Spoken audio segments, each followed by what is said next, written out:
Chinese item কারা কারা ভালো রান্না করেন আমাকে প্লিজ কমেন্ট করে জানাতে পারেন। কারণ আমি আজকে রান্না করছি fried rice and chili chicken. আমি আপনাদের সাথে আজকে চিলি চিকেনটা শেয়ার করতে পারছি না, ফ্রাইড রাইসের শেয়ার করছি। তবে আমার রান্নাতে কোনো ভুল ত্রুটি থাকলে কমেন্ট করে সেটাও আমাকে শুধরে দিতে পারেন, আই ডোন্ট মাইন্ড। তো চলেন রান্নাটা শুরু করি। ফার্স্টে আমি কি নিয়েছি সেটা একটু দেখাচ্ছিলাম।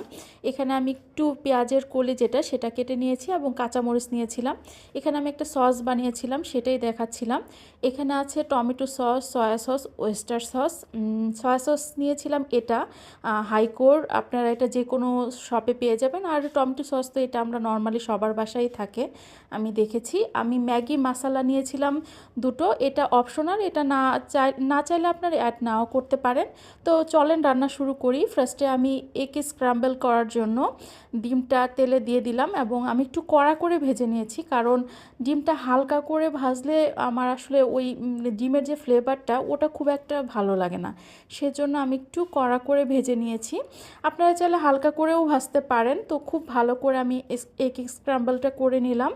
এটা আমি উঠিয়ে রেখে এখানে আরেকটু তেল অ্যাড করে এর মধ্যে আমি চিকেনটা ফ্রাই করে নেব। চিকেনের সাথে আমি আবার কিছু চিংড়ি মাছও অ্যাড করেছি। আলাদা আলাদাও ফ্রাই করা যায়, কিন্তু আমার মনে হলো সবগুলো যেহেতু একসাথে অ্যাড করব, তো আলাদা করে আসলে টাইম ওয়েস্ট করার চেয়ে একসাথে আমি ফ্রাই করে নিই। তবে একসাথে অনেকে ফ্রাই করে না, কারণ বলে যে দুটোর ফ্লেভার দুই রকম। তবে আমি আজকে করেছি, আমিও নর্মালি করি না, তবে আজকে করেছি। তো এটা আমি ভালো করে একটু ফ্রাই করে নিয়ে এটাও আমি উঠিয়ে রাখবো।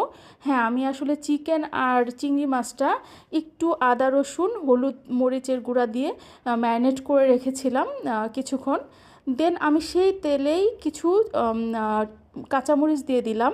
আর আমি এখানে কয়েক রকমের ভেজিটেবল নিয়েছিলাম, আপনারা চাইলে আরও অনেক রকমের ভেজিটেবল নিতে পারেন। আমি এখানে নিয়েছিলাম গাজর, পেঁয়াজের কলি, ক্যাপসিকাম অ্যান্ড বরবটি।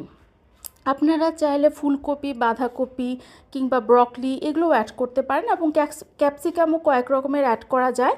আমার কাছে যেগুলো ছিল আমি সেটা দিয়ে ফ্রাইড রাইসটা করছি। তো আমি এটা একটু ভালো করে ফ্রাই করে নিচ্ছি। এর সাথে আমি আসলে ম্যাগির যে মশলাটা আছে সেটা একটা অ্যাড করলাম, আরেকটা আমি অ্যাড করব হলো রাইসটা দেওয়ার পর। দেন ভালো করে ভেজে নিয়ে আমি এটাতে যে এগ স্ক্র্যাম্বল করেছিলাম অ্যান্ড চিংড়ি আর যে চিকেনটা ছিল সেটা অ্যাড করে দিলাম। এটা আমি আর কিছুক্ষণ একটু ফ্রাই করে নেব। দেন আমি এটাতে আমার রাইসটা অ্যাড করব। আচ্ছা, আমি রাইস কিন্তু চিনি গুঁড়া চালের নিয়েছিলাম, আর আমি এটা একটু বয়েল করে নিয়েছিলাম। 80%-এর মতো কুক করলেই হয়ে যায়, বেশি কুক করলে আবার বেশি নরম হয়ে যায় রাইসটা, সেজন্য 80% কুক যাতে হয় সেটা আপনার একটু খেয়াল রাখবেন। দেন আমি যে সসটা বানিয়েছি